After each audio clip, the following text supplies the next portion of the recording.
Olá, agora vamos fazer um estudo na Bíblia de Estudo Pentecostal sobre o capítulo 1 de Lucas.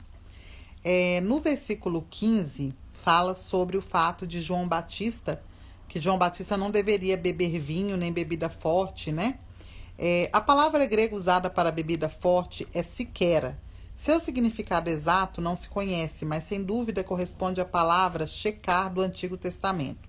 Pode referir-se ao suco doce ou xarope de palmeira, nas suas várias formas, muitas vezes fermentado. Alguns intérpretes traduzem shecar como bebida forte, em certas passagens do Antigo Testamento. A Enciclopédia Judaica de 1901 declara que desde cerca de 200 a.C.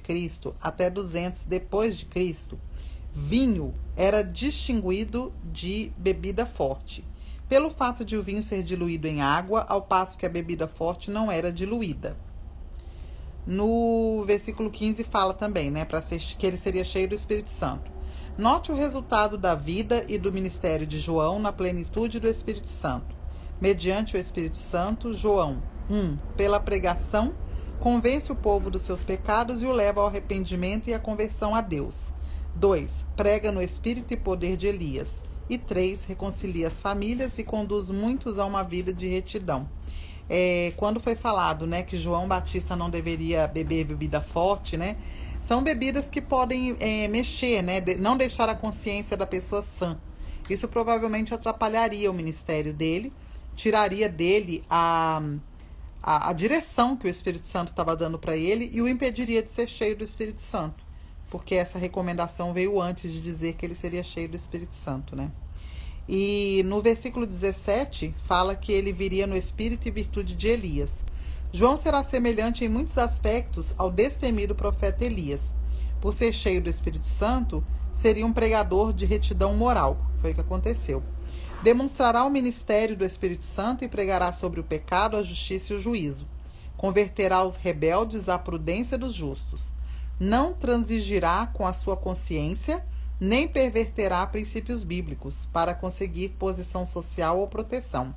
Seu propósito será obedecer a Deus e permanecer leal a toda a verdade. Em suma, João será um homem de Deus. Que nós sejamos assim, destemidos em relação a tudo que o Senhor nos disser para fazer, toda a direção que o Senhor nos der no nosso ministério aqui na terra, porque nós somos chamados para trabalhar e sermos fiéis ao Senhor, No 1,17 fala dos pais aos filhos, E irá diante dele no espírito e a virtude de Elias para converter o coração dos pais aos filhos. Isso se refere a Malaquias 4,6, um texto expondo um dos maiores pecados do povo de Deus no Antigo Testamento. Os pais não amarem devidamente seus filhos e filhas para lhes ensinar os caminhos e mandamentos de Deus. Com a chegada de João e do Evangelho de Cristo, os corações dos pais se voltarão para os filhos, para os amar. Pelo exposto, fica claro que um dos alvos prioritários do Evangelho é o recomeço de um correto relacionamento familiar entre pais e filhos e pais. A primeira mudança ocorre nos nossos corações dentro da nossa casa, Mediante a pregação do arrependimento e o senhorio de Cristo nas vidas, os pais, por sua retidão, dedicar-se-ão aos filhos. Os pais tomarão a responsabilidade para si, entendendo que é nosso dever, como pais, ensinar aos nossos filhos, no caminho. Se a igreja dos nossos dias não for aquilo que Deus quer que ela seja, uma das causas disso será o fato de, mais uma vez, os pais, nos seus corações, abandonarem os filhos e deixarem de amá-los e de estar com eles e de ensinar-lhes a palavra de Deus e os padrões da sua retidão. O resultado voltará a ser o mesmo do Antigo Testamento, a rejeição dos caminhos de Deus pelos filhos. Se nós não formos exemplo, dentro das nossas casas, não amarmos ao Senhor, não demonstrarmos o amor de Deus também na vida dos nossos filhos, eles não vão conhecer o Senhor. E cabe a nós, como pais, mostrar o Senhor para eles, através das nossas atitudes e palavras, Os trechos bíblicos abaixo tratam de pais e filhos. Os pais ensinaram aos filhos a fidelidade à vontade de Deus. Tem vários textos aqui, Êxodo 10:2, Deuteronômio 4:9 e 10, Efésios 6:4. Devemos ensinar o amor e a disciplina. Oração dos pais pelos filhos. Devemos sempre lembrar de orar pelos nossos filhos, E no 1:28 fala, né, sobre Maria ter sido agraciada. Maria foi agraciada mais do que todas as outras mulheres, porque lhe foi concedido ser a mãe de Jesus. Mas as Escrituras não ensinam em lugar algum que devemos dirigir-lhe orações, nem adorá-la, nem atribuir-lhe títulos especiais. Maria é digna do nosso respeito, mas somente o Filho é digno da nossa adoração. Maria foi escolhida por Deus porque ela achou graça diante dele. Sua vida santa e humilde agradou tanto a Deus que ele a escolheu para tão sublime missão. A bênção de Maria por ter sido escolhida trouxe-lhe grande alegria, mas também muita dor e sofrimento, uma vez que seu filho seria rejeitado e crucificado. Nesta vida, a chamada de Deus sempre envolve bênção e sofrimento, alegria e tristeza, sucesso e desilusão. O santo, né? No 1:35 diz que ele seria chamado, né? Ele seria o santo. Nasceria dela, né? Tanto Mateus como Lucas declaram de modo explícito e inconfundível que Jesus nasceu de uma virgem.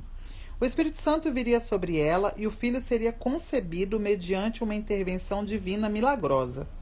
Por causa da sua concepção milagrosa, Jesus será o santo, ou seja, ele não terá qualquer mácula do pecado. Por isso ele foi perfeito e seu sacrifício foi aceito, né? E também, né, por isso, porque ele não tinha natureza pecaminosa. E no 38 diz assim: Disse então Maria, eis aqui a serva do Senhor, cumpra-se em mim segundo a tua vontade, tua palavra. Maria submeteu-se plenamente à vontade de Deus e confiou na sua mensagem através do anjo.